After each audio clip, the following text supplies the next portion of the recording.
you're watching GW News Recap. I'm your anchor Azan Jamir and bringing to you the top stories of the week. And now the headlines. The Eastern Naga People's Organization and the Eastern Naga National Workers Forum reiterated the resolutions at the Twinsang Summit on December 18, 2007, declaring the entire eastern region a peace zone.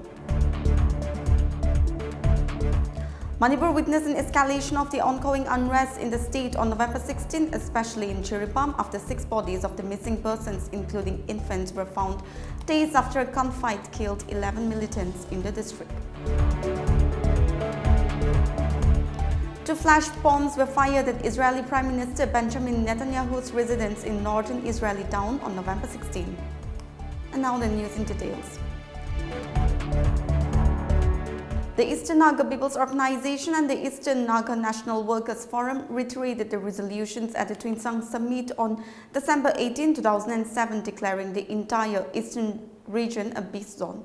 The decision was taken at a joint consultative and coordination meeting of the two organizations at CKS Hall, Twinsang, reiterating the resolution adopted at the CEC meeting on 12 November 2024. Both groups again reiterated the Twinsang Summit's appeal to the eastern region to go bloodshed, threat, intimidation and violence-free together.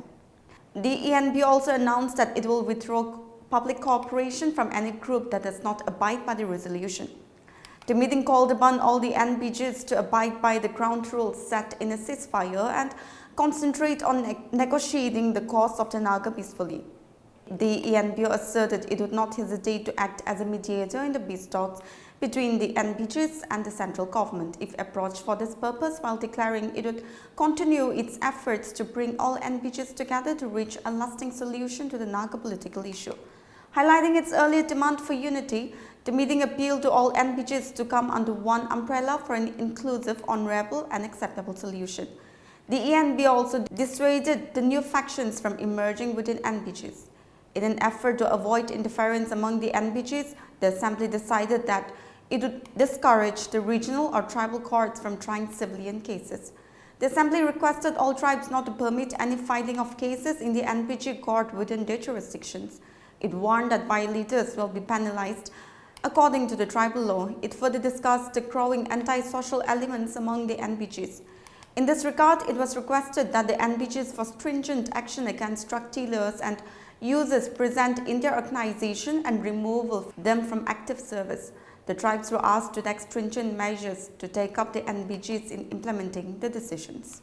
The Goa High Court Kohima bench on November 11 granted the last chance to the Central Bureau of Investigation to apprise the court against the Nagaland government's order matter related to the construction of the new High Court complex in Kohima.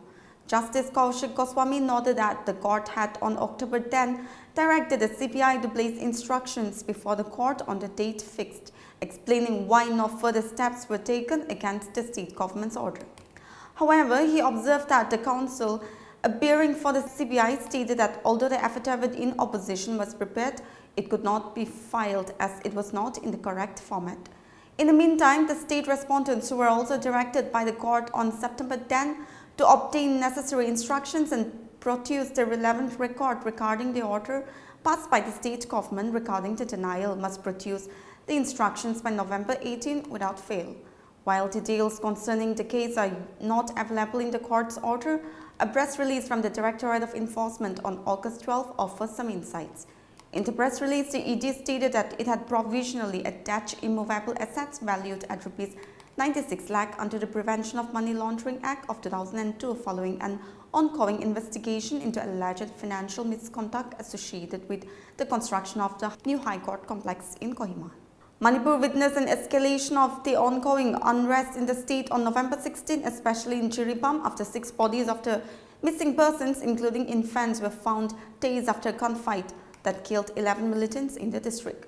The police have found 6 bodies 5 days after 3 women and 3 children, including an 8-month-old from the Meitei community, were taken hostage by suspected Kuki insurgents from Manipur's Chiripam district. Bodies of 2 women and a child who had been missing since Monday from a camp for the displaced were recovered from Barak River in Chiripam on Saturday, while 3 other bodies, including a woman and 2 children, were found on Friday night. The 6, all from the major community, went missing from a relief camp on Monday and were abducted allegedly by Kuki-Zo militants from Chiripam's Porobekra area when a group of Kuki youths were engaged in an encounter with CRPF in which 10 of them were killed. Hundreds of people protested in different parts of Imphal Valley on Saturday, including women protesters blocking the main roads in the Imphal West district. Meanwhile, Union Home Ministry issued a statement saying the security scenario in Manipur has remained fragile for the past few days. Armed miscreants from both communities in conflict have been indulging in violence, leading to unfortunate loss of lives and disruption in public order. Mobs attacked the properties of MLAs in the region. Curfew was imposed for an indefinite period in Imphal East and West, Bishnupur, Taubal and Kaching districts of the Imphal Valley. The state administration suspended internet services temporarily in 7 districts in the wake of protesters storming the residence of state ministers and MLAs. Ethnic violence in Manipur has witnessed renewed violence in different districts, including Chiripam, during the last 2 weeks. Justice Sanjeev Khanna was sworn in as the 51st Chief Justice of India on November 11, succeeding Justice D.Y. Chandrachud, who retired on November 10, 2024. The oath was administered by President Draupadi Murmu during a ceremony held at the Rashtrapati Bhavan.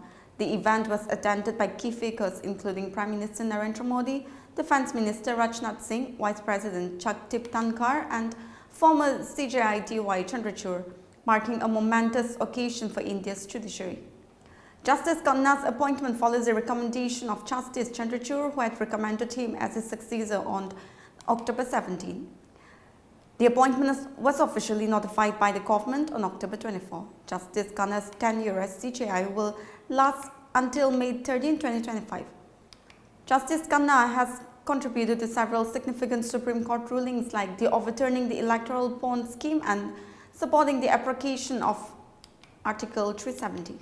At least 16 children are battling for their lives while 10 newborns died as fire broke out at a hospital in Uttar Pradesh, Jhansi. The fire erupted in the Maharani Lakshmi Bai Medical College neonatal intensive care unit around 10:45 p.m. on November 15, said the district magistrate Avinash Kumar, who confirmed the casualties.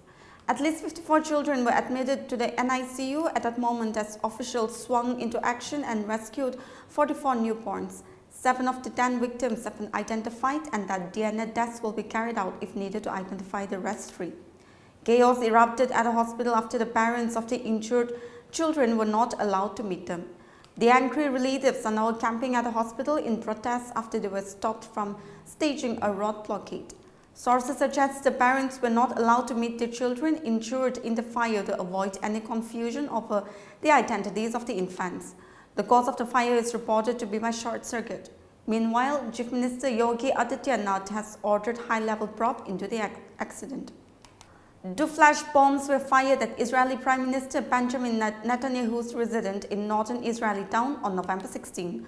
The bombs landed in the garden, but Netanyahu and his family were not at the house at the time and no damage was reported. Israeli Defense Minister Israel Katz said the incident crossed all red lines.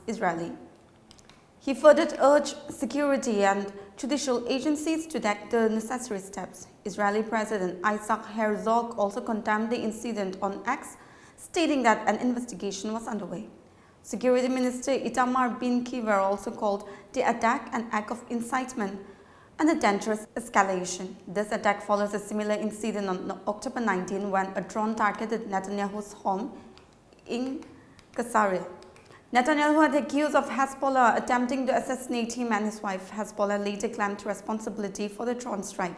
The attack comes amid heightened tensions between Israel and Hezbollah. Since late September, Israel has identified its airstrikes on Hezbollah targets in Lebanon and deployed ground troops following a year of limited cross-border skirmishes that began with Hezbollah's actions related to the ongoing conflict in Gaza. Well, that's it for this week's top stories. For more news and updates, keep watching Global Window.